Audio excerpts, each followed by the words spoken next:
the teacher just so happened to be the head coach of football, and he asked me what sport I did, and I said, I'm a dancer.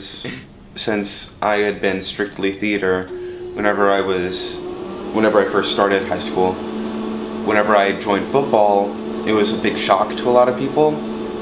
And so they said, but you do theater, you can't play sports and stuff like that. And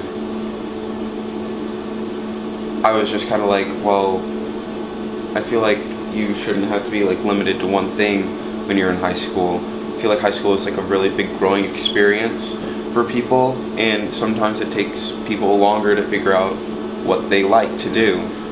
If your interests change, don't be afraid to go try it, because it's high school. You're supposed to be experiencing different things and seeing what you really want to do. So after high school, I want to continue in theater and dance, because it's kind of like Leah Delaria. She was just here, and she said, if I couldn't make people laugh, if I couldn't dance, sing, act, or do anything on stage, if I'm not on stage, I just don't know what I would do. That's kind of how I would feel if I could never be in a show again. It would be really upsetting.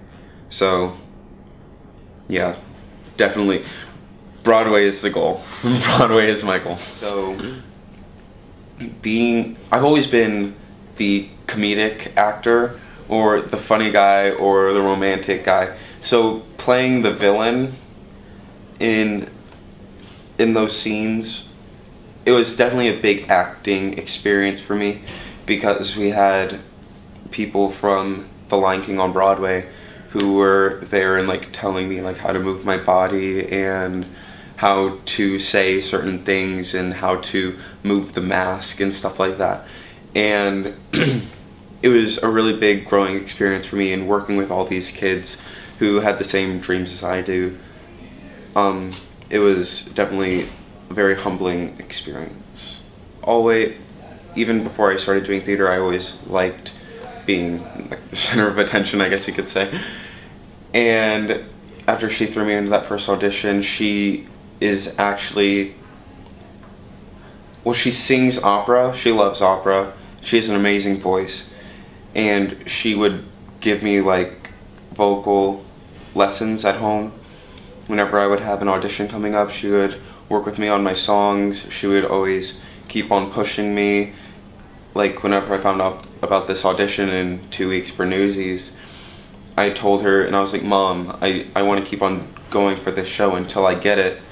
And she said, that's good, I fully support you, you're gonna go, you're gonna audition, you're gonna keep on auditioning, you keep on pushing for it.